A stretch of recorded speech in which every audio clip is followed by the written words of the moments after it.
Playing video games? Such a waste of time is what most parents would say. But what if I told you that these skills could actually lead to a lucrative career for your child as a drone photographer or as a surveillance specialist? And what if your child is really passionate about two diametrically different subjects, math and bio? Maybe she can look at a job as a bioinformatician. This combines advanced math skills with in-depth knowledge of biology or maybe gene sequencing. Research has shown that we spend 1/3 of our life at the workplace. And do you know that 63% of people are unhappy with their jobs? What if you had received the right career guidance at the right time? Would your choice have been different? Maybe you would have been a stand-up comedian today, or a content developer, or maybe even a scientist at NASA.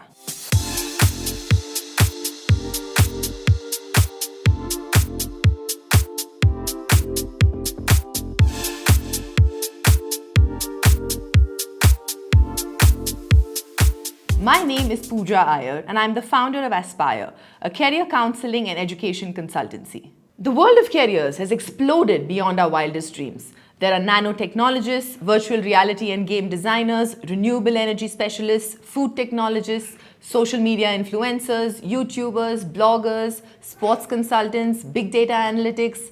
The list is endless. And this endless list actually ends up being very confusing, both for parents and students in trying to decide the best career option for the child. As a certified global career counselor from UCLA and a Gallup coach, I have devised a module to help students identify their career path. We explored various career options and then identified the students' strengths and matched their passion and skills to arrive at the right career choice. We then help the students choose the right courses and provide them with the prerequisites for admission and help them get admission into the best colleges in India and abroad. If you would like to explore different options and identify the best career for your child, do reach out to us at the details given below.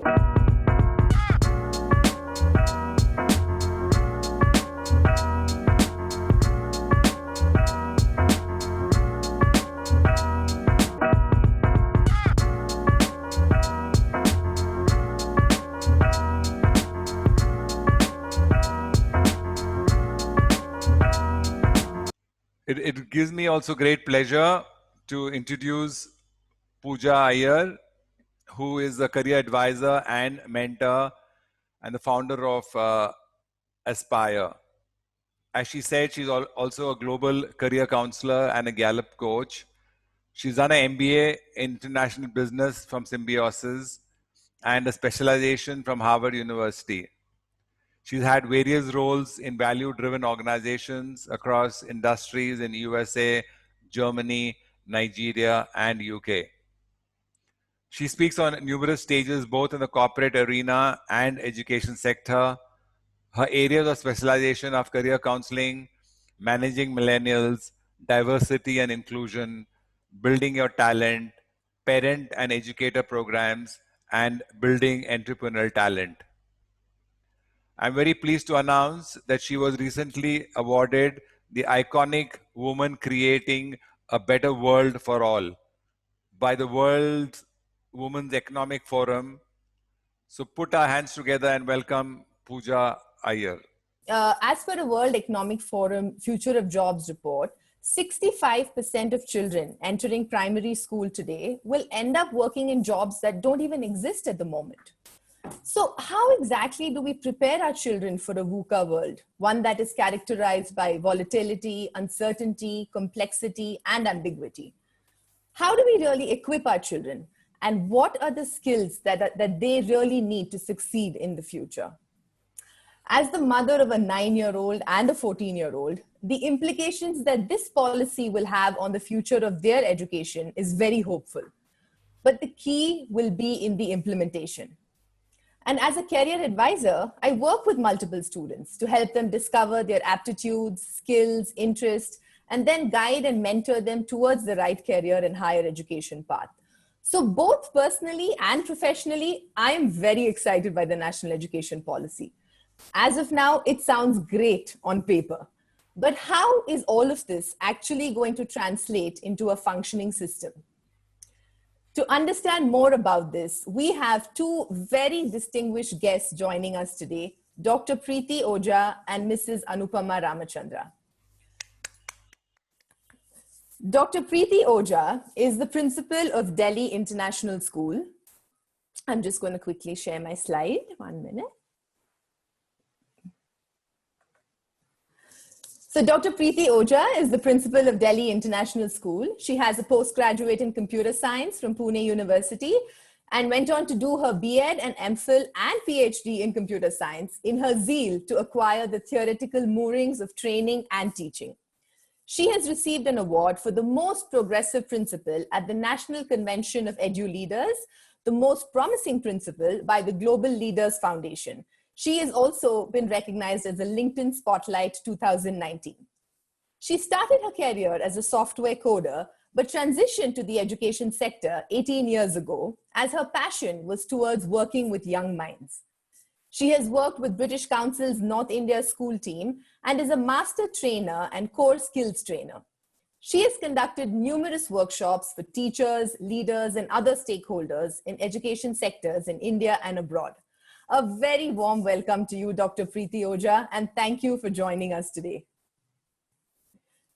Mrs. Anupama Ramachandra.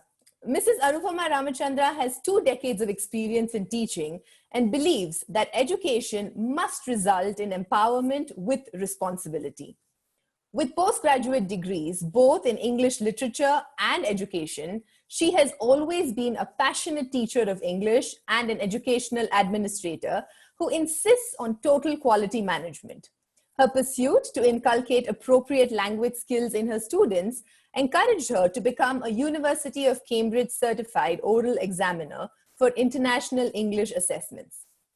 After receiving the rare honor of participating in the FCTE program through the Nehru Fulbright Awards, her perspective of mobilizing available resources and involving the community for better education has changed drastically. She has received the Chanakya Award 2019 for excellence in teaching of English from the Public Relations Council of India. She has received the Karnataka Shikshana Ratna State Award, the Principal Par Excellence Award from IIHM, Stree Shakti Sanman 2020 from IUEF, to name a few of her personal achievements. Teacher training, community engagement, and connecting classroom teaching to real-life challenges are her areas of interest. She is a certified resource person for teacher training programs conducted by the CBSE, the City Coordinator for National Competitive Exams conducted by the National Testing Agency, and has been on the review panel of subject-related publications. She is currently the founder principal of Delhi Public School, Electronic City, Bangalore. A very warm welcome to you, Mrs. Anupama Ramachandra, and thank you for joining us today. So before we get started, I'd just like to touch upon a few highlights of the policy, and then we look forward to getting some great insights from our speakers. Now, the curricular and pedagogical structure of school education is going to be reconfigured to make it responsive and relevant to the developmental needs and interests of learners at different stages of development. So the framework is basically going to be a 5+3+3+4 design. At the foundational stage, which is between ages 3 to 8 years, the focus is going to be on rapid brain development and learning based on play and active discovery.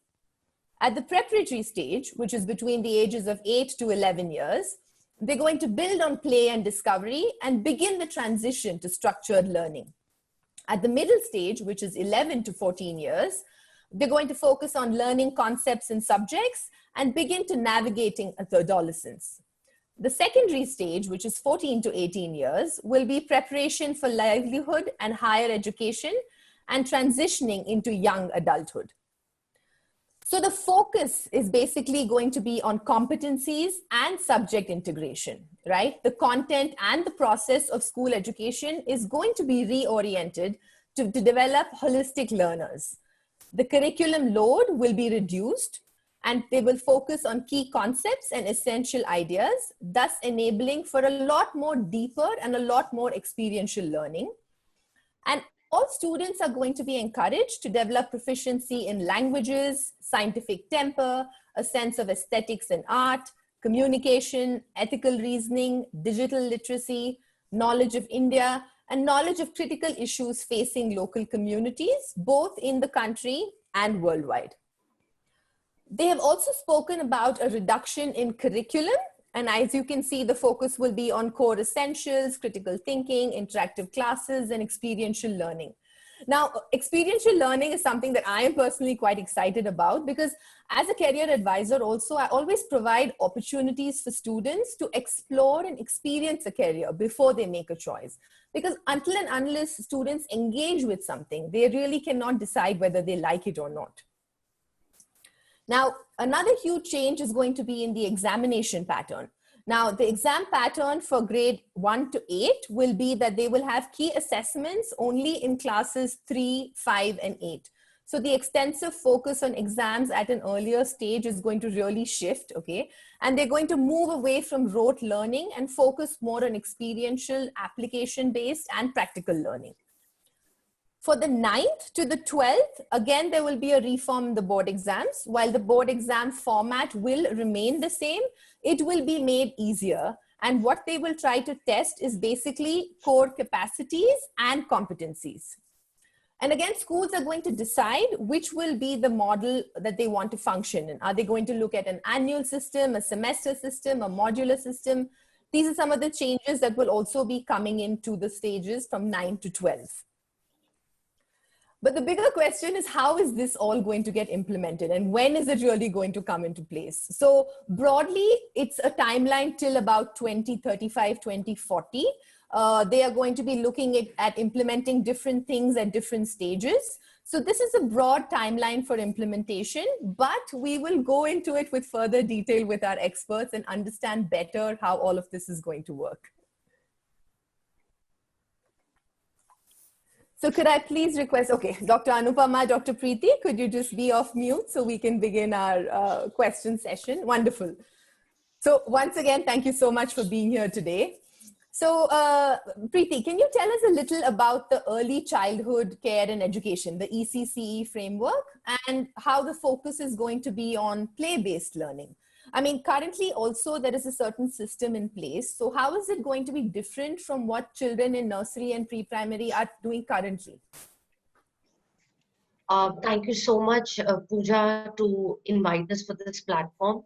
And I'm thanking you for asking such vital questions, which are absolutely relevant at present for the teachers, especially because more than the parents, I see teachers into a lot of anxiety when they hear about this entire program. Absolutely. The first thing that I see as a shift through this entire NEP 2020 for ECC is that the right to education has been now covered from age group 3 to 18. Mm-hmm. This in itself is a huge change.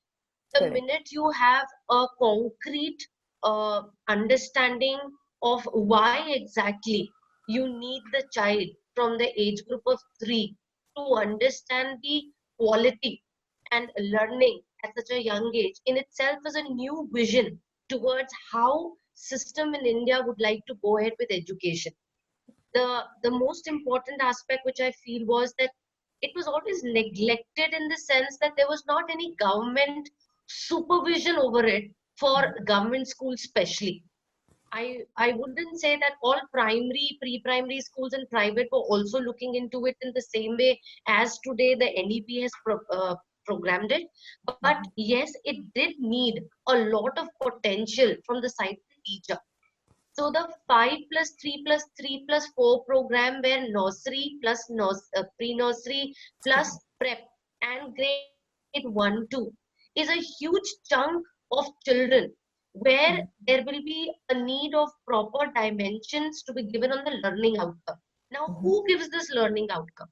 Everything is on the plan, everything is on the paper, but Correct. how will it be implemented? Who will implement it? How much support will be given to the teaching staff by an individual institution is something which has to be checked, and it has to be seen that to what extent and scope every region, schools, metropolitan, as well as the places where there is no, not even an infrastructure. So there are a lot of gaps still there to be seen, but the movement has started.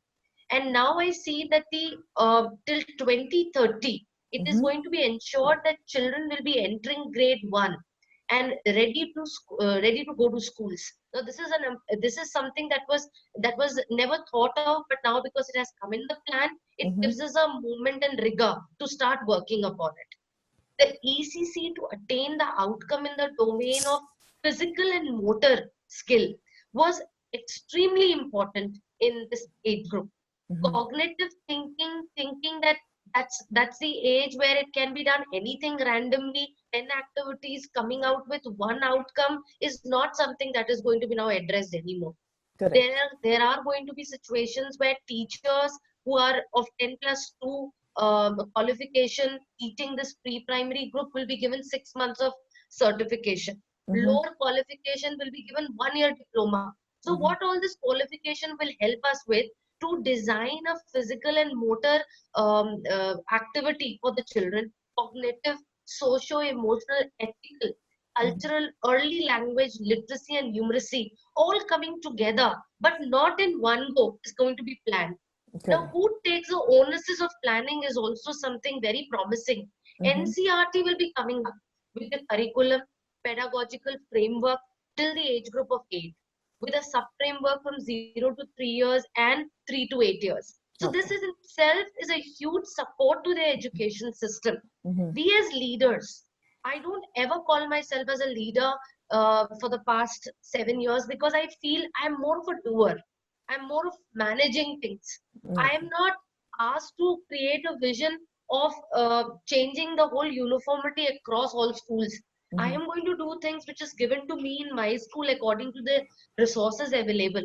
But when NCRT comes into picture and various government organizations come into picture, it is a uniformity which is certainly going to be formed. So this is a huge hope, ray of hope for all of us. The framework will serve as a guide for parents. It was never ever brought in any policy where I could see a framework which would guide the parents. And this is such an essential aspect which I see as an NAP coming up by introducing this framework to the parents. It's a huge and a beautiful change of conceptualizing this entire program. Because end of the day, the children are mostly being supervised and checked by parents at this age group. And early childhood education institutions will be also given this framework. The early care and education for teachers will be trained by cluster resource center. Now getting onto this word itself, that there is a huge programming of planning taking place already. Because a cluster resource center for the school education department to address in the NAP in itself says that 50% of the plan is already been created. How to create that robust channel.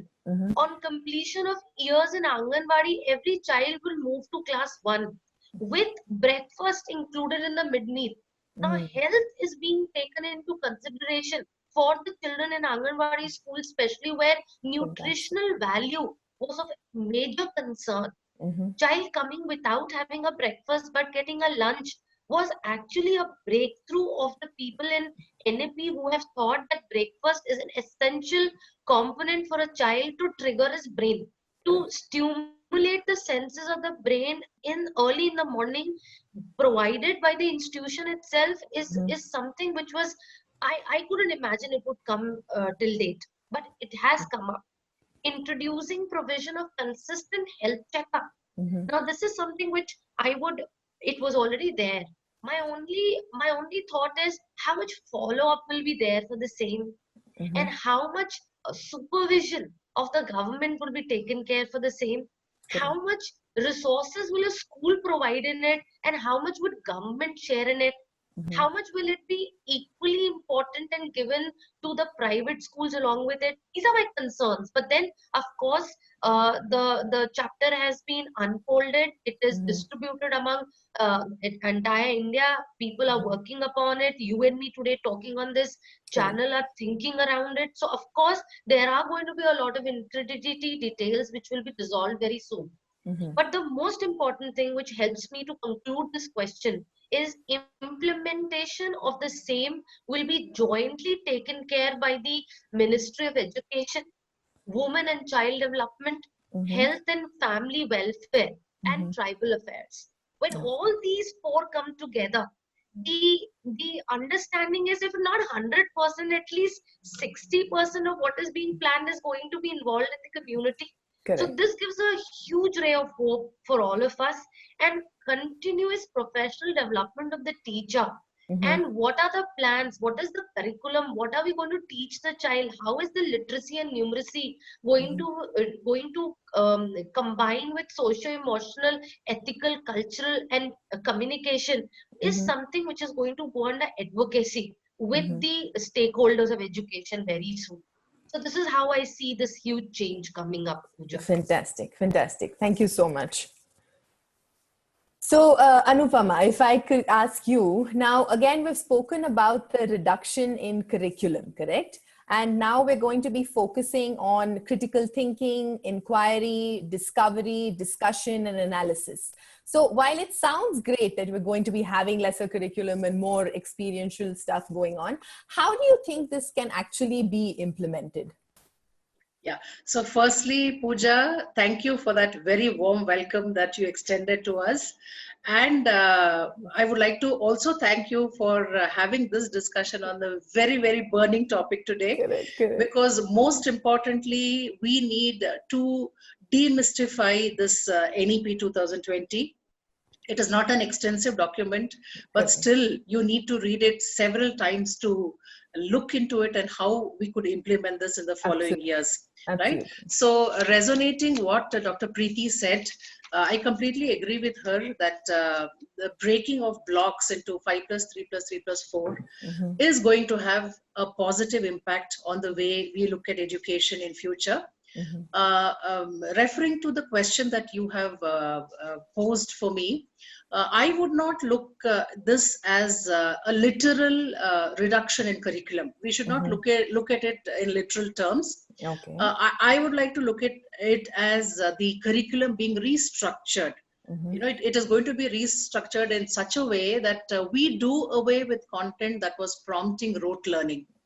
And you know, all the teachers who are present here or educational administrators would agree with me that every year we are debating on how do we exactly go through the prescribed curriculum, especially in subjects like social science and other subjects, because teachers are actually racing against time to somehow cover it up.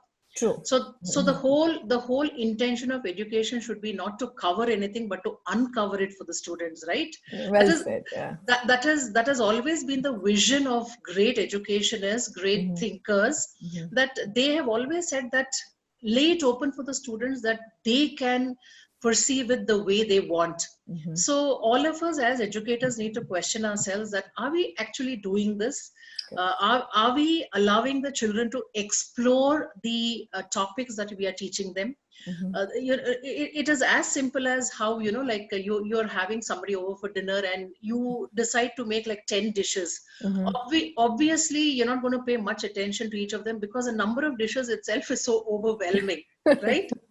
But if you would focus on, let's say, 2 or 3 dishes that you're really good at, you would actually get into the minutest of detail, like how long should the onions be fried and how. So it is as simple as that for me, if I have to make a very loose analogy, that when you reduce the curriculum or when you tell the teacher that you have 1 month, like for example, I'm a teacher of English, we all teach Shakespeare, one work of Shakespeare is prescribed in the curriculum, but we are given like 1 week to teach. I mean, what kind of justice are we doing as teachers, teaching or introducing Shakespeare to a child? Right? So when I was in the US on my Fulbright scholarship, I was given 2 months to teach one piece of Shakespeare's work. 2 months? 2 months. So just imagine. Yeah. So I have to be very resourceful in how I'm going to keep the children engaged with this topic of Shakespeare. So by the end of the 2 months, the children got to know every bit of Shakespeare's personal life, the time frame in which he wrote, what were the historical influences that made him write something, how did he treat his women in his works, what was the kind of language he used. We even went and watched a play that was running in Berkeley at that time. So what I'm trying to put across here is that if you have time, you will certainly look into going to the depths of any topic. And that is exactly what NEP has come up with. And I personally feel that we did not need an NEP to tell us this. You know, we did not need a policy to come up after 34 years and say, come on, focus on critical thinking. That should have been the prime focus of every education practitioner. And I really am looking forward to seeing this a reality where, you know, each one of us is thinking of how we're going to help the children. I mean, make them realize that how am I going to use this education in real life? Many times children don't perform well, or they're not interested in what we are teaching only because they don't know where they're going to use this in future. Right? Like I don't want you, I don't want to tell my age here, but I'm really old. Till date, I really don't know why I was taught trigonometry in school and college. Where did I use trigonometry? Nobody told me about that. You know, had they told me, probably I would have paid more attention. I would have studied it better. You know, so that sums up it all for me, that you have to bring in these are all fancy names, like critical thinking, experiential learning. These are all fancy names to very basic concepts that we should focus on. That is, we have to take the classroom learning outside of the classroom. Absolutely. We just have to tell the children that this is where you're going to use this learning later on in life. Why won't the children be interested in learning these topics? And of course, teaching from a teacher's perspective, we really need to reduce the content, volume of content per se, because it puts a lot of pressure on teachers. They're not able to go to the depths of any topic that they're teaching. So I really welcome this move or this point in the National Education Policy 2020. No, I think that's a very valid point, because for a long time, the focus has just been on completing the portion, right? You just need to get it done, go out there, finish it. So how much has the child absorbed? What is the understanding? That kind of takes secondary focus. So this method, I think, will definitely benefit that whole process. Yeah. Wonderful. So Priti, now many schools are offering extracurricular programs, right? Now Delhi International School itself, I've heard, has robotics, calligraphy, journalism that they offer. How will these offerings kind of change in the light of NEP? And what are the things that schools may have to actually add on additionally? Thank you so much for this question, because yes, I was also thinking around the same, and I was thinking, why have I included these different kinds of activities along with the curriculum? And when we think, we feel that there were a lot of gaps that we could see during the learning outcome of the child. And uniformity in the heterogeneous group of the class was not being maintained. The children with very higher order thinking had more energy and had to be engaged to bring them up to a level where they can do what they extended to do and wanted to do with the help of the teacher and the school. So now when I look at this NEP, I feel that now revamping of all aspects of the curriculum and the pedagogy will be reoriented and revamped to attain these critical goals. Because it was there, as rightly told by Ms. Anupama. Yes, it was there, but let me tell you what exactly happens in a classroom is, because it depends on every school, what's the infrastructure. It depends on the number of children are there in the classroom. It also depends upon the space inside the classroom. When we spoke about changing the arrangement inside the classroom was also an issue for some of the teachers, because the curriculum was not matching as per the need of the learning outcome in lots of senses. Critical thinking, problem solving, imagination, creativity, collaboration, leadership has been always the same in every aspect of teaching. But then how do you infuse it in every topic, as rightly told by ma'am? Trigonometry. Now trigonometry, if not experienced yet by the teacher, how is she using till date in her real life? How will she make it believe to the children? So until the teacher is not told how exactly she's to reorient the whole chapter, or comes from the NCRT or for the books which are prescribed to the school, how would we change so many things in the individual respect? So the first thing which I see through the NFP while reading, I will just try to shorten it as much as possible, is that there is a reduction in the curriculum content to enhance essential learning and critical thinking. And if I go in a little simpler format, curriculum content will be reduced in each subject to its core essentials. Now, this is something very important, which I feel that the essentiality of that entire topic should not be reduced. But yes, the gimmicks around it and various other aspects which was making it do over and over again would be reduced. And make space for critical thinking, inquiry, discovery, discussion, analysis, and all these things are very easy to be spoken here on this panel. But then look at the teacher when she does it in the class with 40, where one is not interested. One wants to do it with audio, one wants to do it with vocal, one wants to do it in a different format. So for her to bring in analysis, doing research work, one to bring discussion and make ground rules around it, doing discovery, do you think it's easy? Discovery would take not 2 classes, but as rightly told by ma'am, some of the chapters take more than a week, that is maybe go till a month. So do we have those number of working days with the children to complete that curriculum in that right order? So when I see this entire thing coming up from the place from where it was given to us earlier, gives me a lot of hope. So when there the changes will take place, definitely the transition and the cascading effect would take place in the schoolroom and in the classroom. Fantastic. If the teacher is able to focus on the key concept, idea, application, and problem solving, Pooja, the entire classroom dynamics will change. Obviously, when you will do this, interactive manner of teaching will come in place. Because one-way teaching, one-way talking, all on mute is not the way that we want the new generation to come up with. Next decade, we'll be having the maximum youth taking care of this country.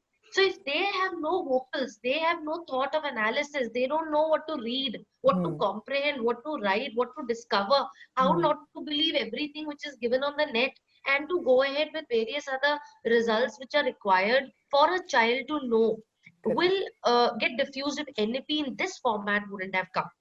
Experiential learning has come into place where stages of experiential learning will be adopted. It's not that class 1 will do all experiential learning. No, it's going to be minimum level of learning of experience and risk-taking format at that age. Experiential learning in 6 to 8 will be of a different format. Experiential learning in 9 to 12 will be there, but the level of that experiential learning would be different. So this entire adoption of this experiential learning in different stages is a ray of hope. Classroom transaction will shift towards competency-based learning, because numbers and report card was never a game of a school. I hate to tell a child you're first in the class because of the number. It is the community, it is the parents, it is the peer parents, it is the pressure of this entire society which propels you to say how much marks have you got. I was reading recently one of the books where one of the very educated person was saying that बच्चे से ये नहीं पूछा जाता है कि आपके कितने मार्क्स आए, जब बच्चे से ये पूछा जाता है औरों के कितने आए. The child gets into a different world. Oh my God, my mother doesn't want to know my marks.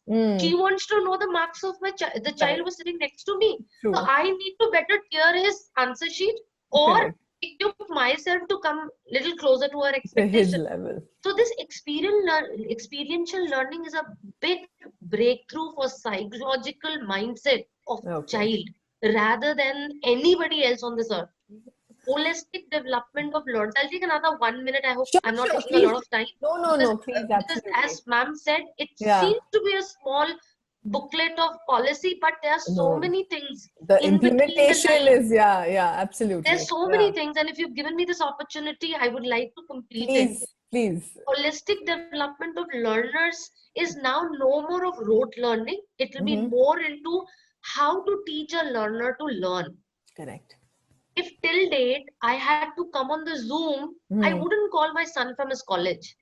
I have to be a learner to know how to go on YouTube, how to open Zoom, what is username, what is that code, and then I will be able to do it. So it brings in independency in a child from a very young age. Both the parents are working. Generally, I'm taking 70% of Correct, the community. correct. Both parents are working.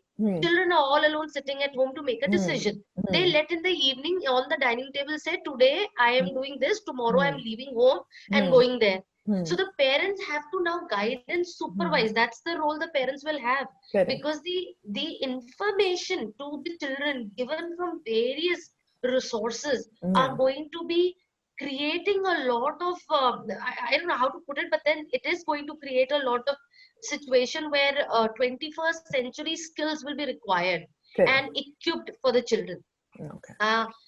Curricular integration of essential subjects and skills and capacities would change. Introduction of contemporary subjects. I will remove all what I'm doing after classroom teaching, which you just now said on my website, because artificial intelligence is in the curriculum. Design thinking is into curriculum now. Holistic health, organic living, environmental education, global citizenship education, my SDG all comes in here. So why should I have another program for it outside the classroom for the children? It will be uniform for all of them. Mathematics and computational thinking will be given increased emphasis throughout the school year. Activities involving coding to be introduced in middle stage of school. And I am very glad that 6th to 8th has been this time not taken as a stranger in the school, because this group of children were neither coming in the primary nor coming in senior, so they were having a gala time. Okay, let's be the way we want to be. Like how a middle child is in a family, correct? Neither the youngest nor the eldest, so similarly. Exactly. And bagless days. Oh my God, this is something that if goes uniformly to all the schools, at least 10 days in a year, will enrich activities like art, quiz, sport, and vocational craft in a very different manner. The art teacher will not touch and go with 2 brushes. The art teacher will make the child realize that in a scenery, there's not always a mountain, tree, and a sun. There are things which are beyond it. And that conditioning of art will finish. So this kind of thought will bring 21st century scientific temper, enhanced evidence-based thinking, creativity, sense of aesthetics and art, collaboration and teamwork, problem solving, vocational exposure will be there. I'm sure one of the questions will be answered through that. Literacy, coding, computational things. All this will bring in a lot of fantastic, Dr. Priti. My website. Thank you so much, Dr. Priti, for that insight.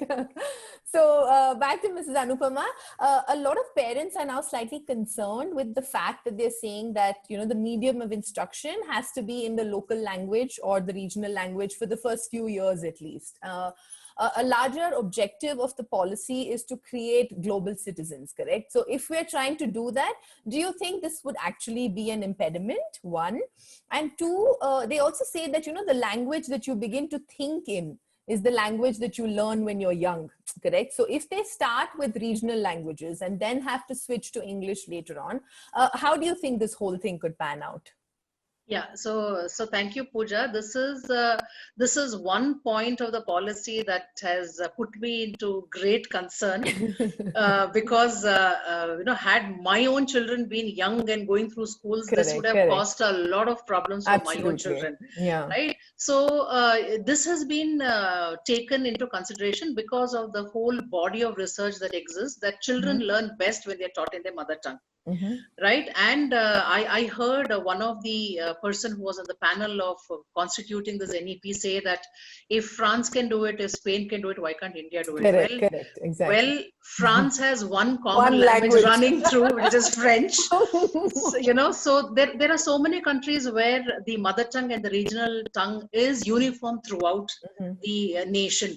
But in India, we all know that for every 50 kilometers, there is a difference in the dialect that one speaks. Even Kannada also, if you see, right across Karnataka, there are so many ways in which it is spoken, right? There are 1,600 dialects in India. So just imagine.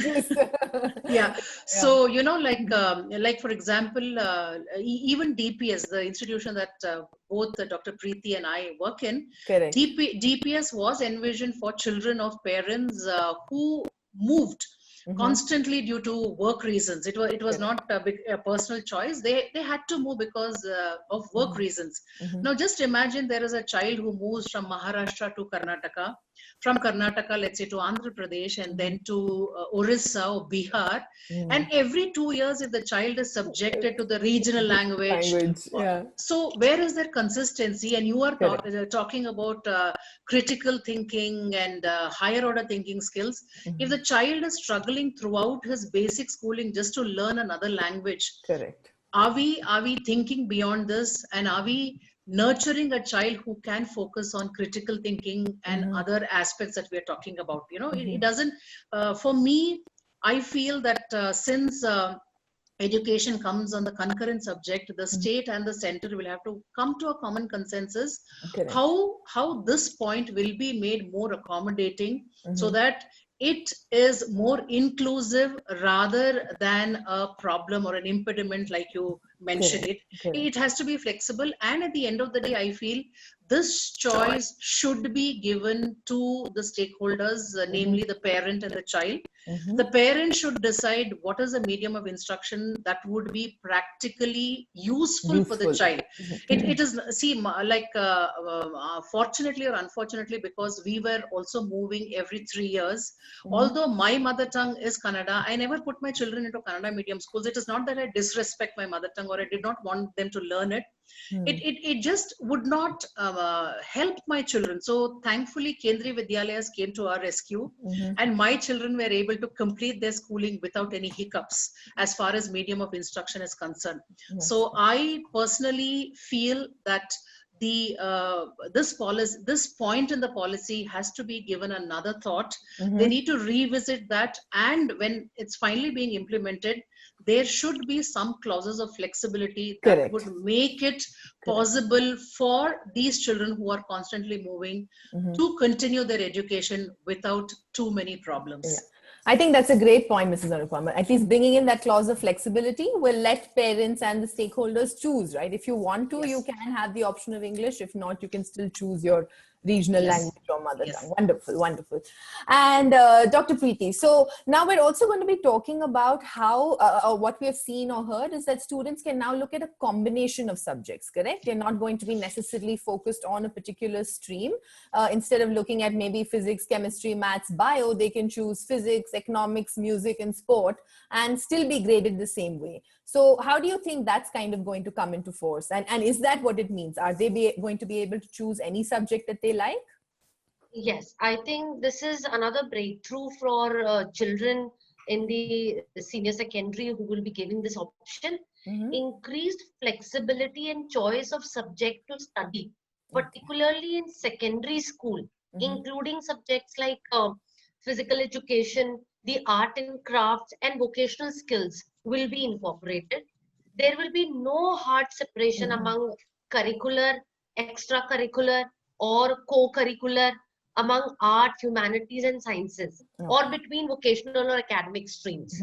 So this is another breakthrough for a lot of children who are very good with maybe English literature, but absolutely not good with maths. So they may think of going ahead by changing the subject along with it and still going through sciences. There will be, now recently, if you have seen that we had standard and basic maths, but looking at the circumstances today in the lockdown, they have said no, anybody can now go ahead with maths. It's come in the paper today itself.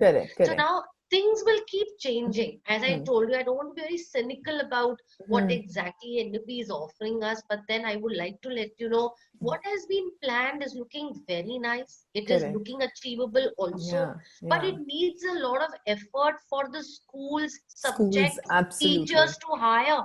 The maximum, the pocket where the entire thing will churn a little will be the recruitment of different types of different subject teachers, which will then include more number of recruitment, and recruitment in more in number would be also to suffice how many number of periods, which is always seen in every school, and it is also seen by the CBSE how many periods a teacher is taking. So the level of introducing all this is there on the paper. When it is going to come is also going to be seen very soon, and subjects such as physical education, art, craft, vocational skill, and addition to science, humanities, and mathematics will be incorporated throughout Yeah. the school curriculum. Now, Yeah. that's a huge thing to think about, because then it is going to bring in vocational skill, for example, music in all the classes in their curriculum. If you talk about instrumental music, it has to come in all the classes. Now, Correct. how to bring it into the classes? What will be the theme? How will it be uniform? Will it be changing with states? Will it be changing centrally? Will it be the school will have all the resources to do that? Correct. Yeah. And Yeah. will the parent community agree to it? There are a lot of Correct. things to change the mindset of the community in itself is going to be a Yeah. huge struggle for the NFP to start with. Each of the 4 stages of the school education may consider moving towards a semester or Correct. other system that allows the inclusion of shorter modules. So this is something that will bring in a huge change in Okay. the way of learning and Correct. dividing the option of studying in the school. Wonderful. Now, I What? always wanted to be an English literature person with technology. I couldn't get that option when I That was doing option. my BSc Correct. Computer Science in Pune, because there the demarcation was very strong.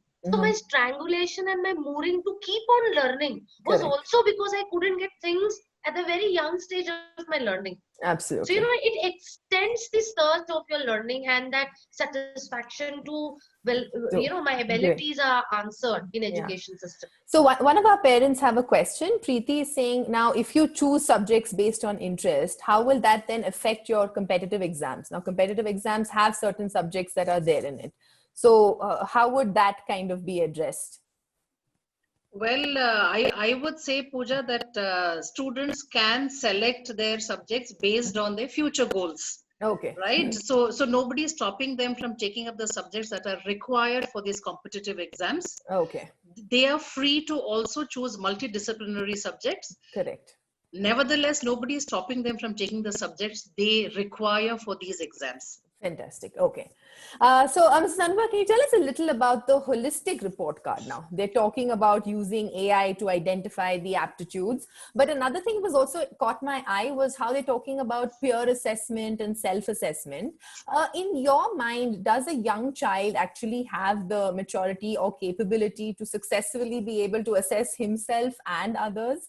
And you know how it is in schools where you have your groups and you have your friends or not. So will that also kind of play into how they're going to be assessing someone who's not their friend, for instance? Ojha, this point I feel is a very ambitious point, which has been thought of well ahead of its times, because you are talking about children. I am thinking of teachers. Sometimes many children are affected by the biases that teachers have also. I'm sorry to mention this, right?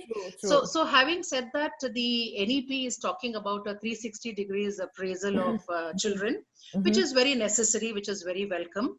But for this to happen, or even to be thought of, a lot of training is required for all the stakeholders. Correct. For this to be implemented. Now, this Very can true. be either beneficial or a disadvantage, because as they say, the proof of the pudding is in eating it. This point is going to be a reality on how it is going to be implemented, right? Okay. Yeah. So if I have to quote from the NEP itself, it says, and I quote, a holistic 360 degrees multi-dimensional report that reflects in great detail the progress and uniqueness of each learner in the cognitive, affective, and psychomotor domain, unquote. So this is something that we should certainly be looking into. Yeah. And they have also said that there will be a national assessment body which will be reviewing and analyzing the way this is being done, So they're talking about PARAK, which is the Performance Assessment Review and Analysis of Knowledge for Holistic Development. Correct. So they say that they will be giving us the standard norms, the guidelines for such kind of an evaluation. So basically NEP is talking about paying attention to the attitudes, thinking skills, social skills, and probably literary, scientific, aesthetic, performing arts, and all of that, even health and physical education also. And many of our listeners will agree with me that this is something similar to the descriptive indicators that the CBSE had Correct. proposed a few years ago, and we True. were doing it. So this point in the policy will encourage all of us to start maintaining anecdotal records. Yeah. You know, I must mention here, great many thanks to our progressive management that we have been doing these anecdotal records, even without thinking how this would be useful, because we really thought we should maintain a graph of how the child is growing, not only in terms of marks, but also with attitudes and other skills also, right? So this would focus more on self-awareness, then interpersonal relationship with the peer group and the teachers, of course. So this is nothing but another form of continuous and comprehensive evaluation, which would be focused in formative assessments also. And this is a welcome move away from Macaulay's education policy, which a fellow educator has rightly called it parochial. So this is something which I am very excited about, because the school would now start to need to educating all its stakeholders to move away from this number race and recognize the child also for what he or she is in respect to attitudes and skills, right? So this will also help in making the child more confident and aware about the right career choice also, right? So because the report cards will continue, I mean, they will become profiles of the students rather than just a piece of paper with numbers that we really cannot, which cannot relate to, because many times, I'm sure Dr. Priti will agree with me, many people who come with very impressive report cards are not always as good as it looks like, right? True, very, very true. So I think that we should move towards the AI assisted report cards, because a teacher will be relieved from this humongous work of creating report cards manually. So I am greatly looking forward to the AI assisted holistic report cards. But like you rightly said, Mrs. Anupama, just a student scoring high marks is not necessarily an indicator of being good, right? Even top universities, if you're looking at the Ivy Leagues, if people are looking at admissions, they're judging you on academic and non-academic capabilities, right? Because it's a more holistic, approach in that sense. Great. So, Dr. Priti, now a lot of parents with students in the 10th and 12th are really worried about how NEP is going to impact their kids, right? Is the exam pattern going to be the same for the 2021 board exams? Will we see any change that's happening in the upcoming board exams? Or do you think the implementation will happen only a couple of years down the line? I will not increase the worry of the parents here at all. I would just like to answer this question in a very minimum number of words. Nothing is going to change during this entire year, during the lockdown. Nothing is going to change in the pattern of assessment in the next year. Curriculum syllabus may be reduced. Pattern of assessment might change a little internally. That is the sub-pattern, may change a little. But if you look at the scenario at the moment, nobody knows what's going to happen till the month of November also. So we are hoping that November onwards, we'll be able to call 10th and 12th. That is what the beautiful dream we are into.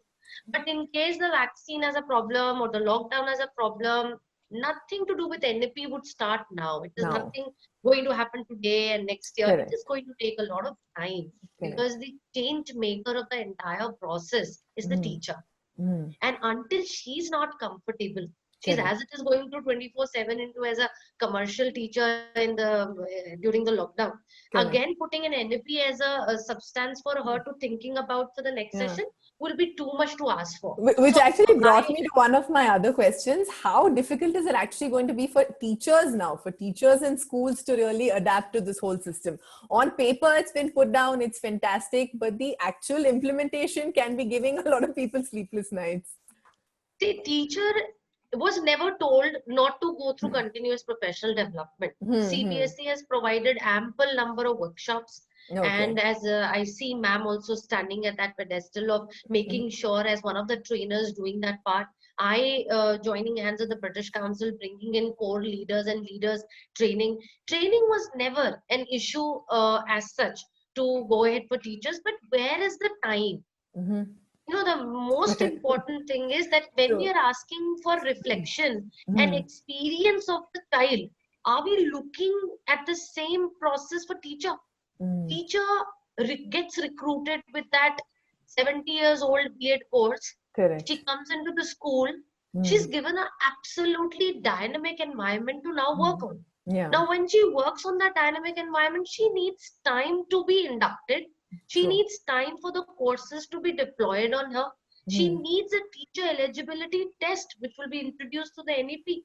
The subject teacher suitable for TT and NTA test with scores and classroom and demonstration utilized together will be inducted. You know what is the prima facie which I see is that the teaching line has been very easy to get into. So when you get into a line where it is very easy to get in, so you think, okay, rest of the baby I can take care of. No. The entry level of the teacher, that is the regulatory system, shall be empowered to take stringent action against substandard and dysfunctional teacher training institutions. I feel so. So TEI that do not meet basic educational criteria has to revamp. 2030, I think only educationally sound, interdisciplinary, integrated teacher education program shall come into force. So this all is taking a decade's time. It's also told on the paper. It's going to take 10 more years to go ahead with the same. Correct. So it's more like a 10-year plan, nothing that is going to be implemented. Self-improvement plans are already offered, and 50 hours of continuational professional development training is also given as an opportunity every year through the NEP. Fantastic. So I think we're kind of also running up on time. So Mrs. Anupama, I'm going to ask you one more question. We've also heard that schools, in the whole process of making it more experiential, that they have to provide internship opportunities for students from grade 6 to grade 12, correct? In your mind, what are the steps that schools will have to take to actually facilitate this? Does this mean external internships where students will have to go off campus and do something? Are you going to have people coming? How can you envision this kind of working out? Yeah, so Pooja, this is something that we need to certainly look into, because many times, since you are a career counselor yourself, you must have seen people coming and wanting to take up jobs that they never even know about. Absolutely. Right. Where some days ago, I had to give a talk on career options for children, and I was just looking up that in 2030, what are the jobs that we will be recruiting people for? Correct. And there were some jobs that were there which took me by surprise. They had like data detectives, and they had AI managers, they had personal memory curators, they had something called walkers and talkers, and believe me, there was a word which even Microsoft Word did not recognize. It just kept showing in red. The word called rewilder or rewilder, I don't know how it's pronounced, I'm sorry for that. So it just kept saying that it's incorrect, it is something else. Correct. So when I looked it up, it says that there are people who are going to convert concrete jungles into green patches. Right.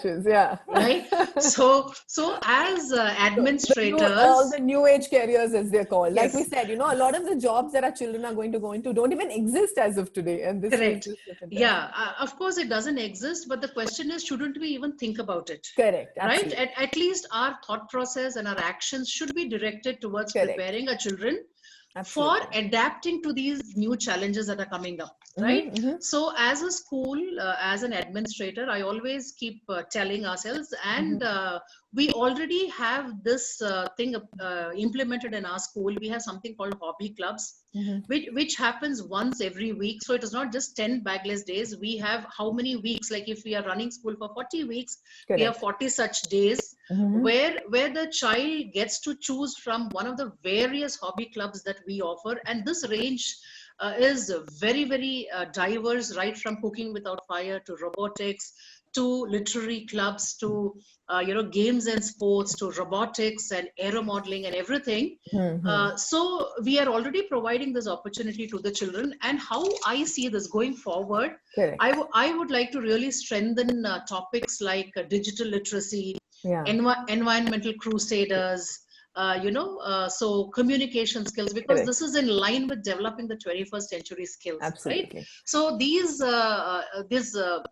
informal internship that the NEP talks about is something that every school should have, because we have to connect, like I told earlier, we have to connect the classroom teaching to the outer world. The children, right from a very young age, should know that right now, whether they're in grade 6 or whether in grade 10, they need to be given, or they need to be empowered to think that even we can make a change. We can also bring about a positive change. Absolutely. If you do that, why wouldn't they be interested in pursuing some subject of their choice, right? So you have to expose them to the problems outside. Correct. And you need to connect them to the industry. You need to call people from the industry to talk to the children, so that when children have to make a career choice, they make an informed choice. Absolutely. They should know everything about this career.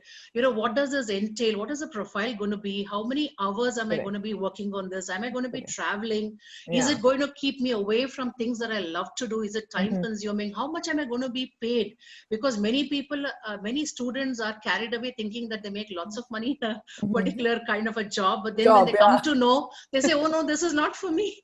So I don't blame them, but as a school, we really need to equip our children to make a wise, informed choice, because for me, education is all about making a child realize the difference between a job and a career. Job is something that you do for a living. Absolutely. A career is something that you do for your own joy, and you also make a living out of it. So it's very important to help students make this choice and get them connected with people from the industry itself. So this informal internship is something that's already happening in our school. And I really wish that it happens throughout the country also. That's wonderful. Wonderful, Mrs. Anupama. So thank you so much, Dr. Priti, for all your valuable insights. Thank you so much, Mrs. Anupama. It's been really, really informational. Thank you. Can we just open it up to questions from parents for a couple of minutes? Yeah, sure. Just 1 second, please.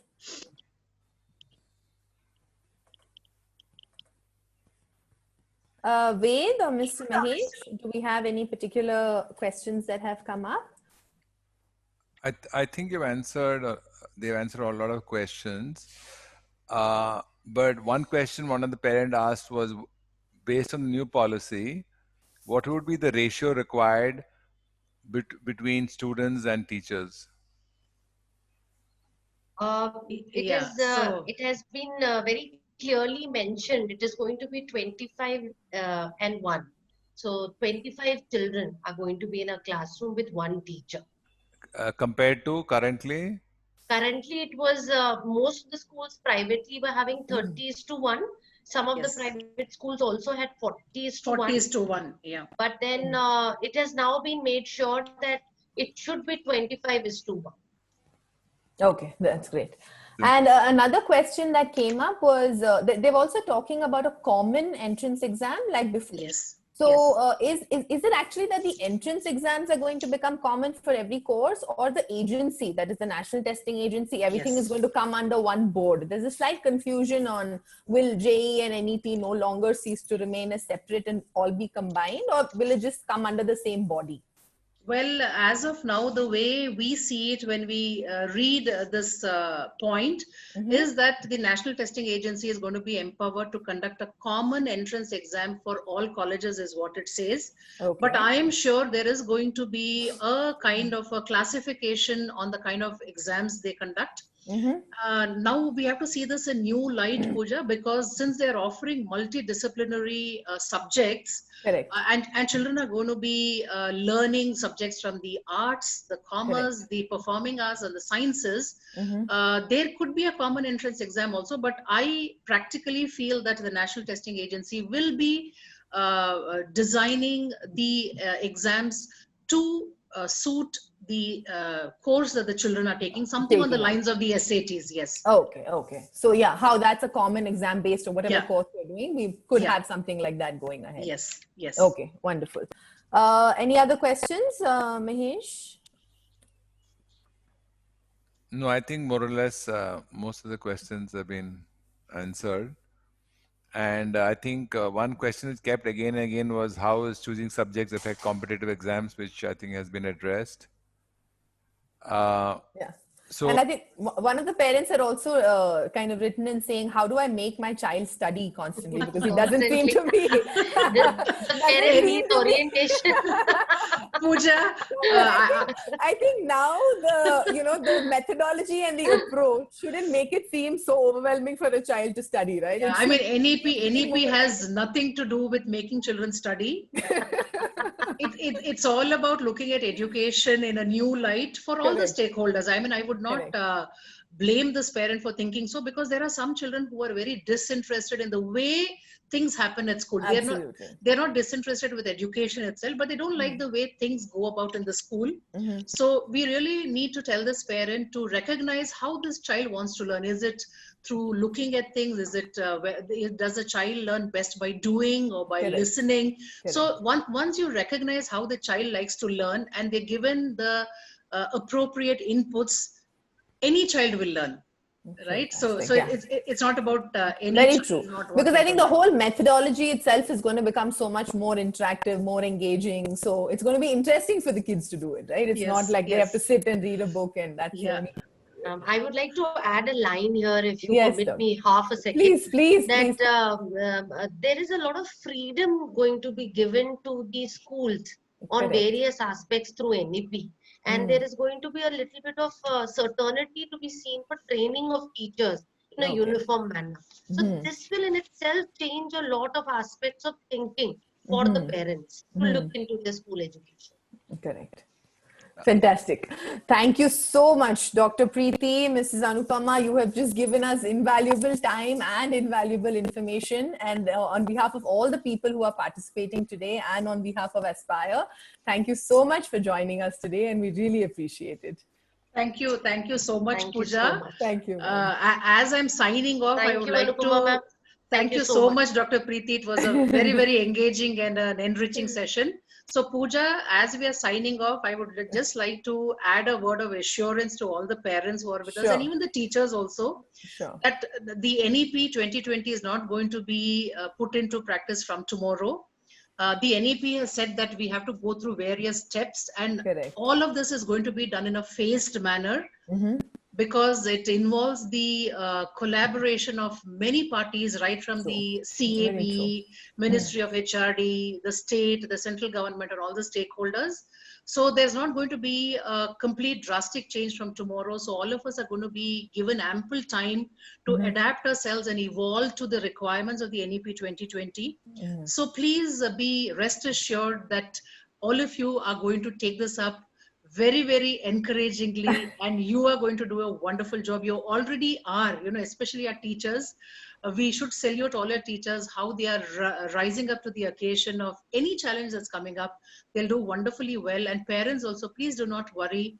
This NEP is a very progressive, comprehensive one, which is going to bring only good news to all the children.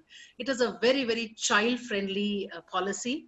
So let us all welcome it with a smile and implement it to the best of its spirit and intent. Fantastic.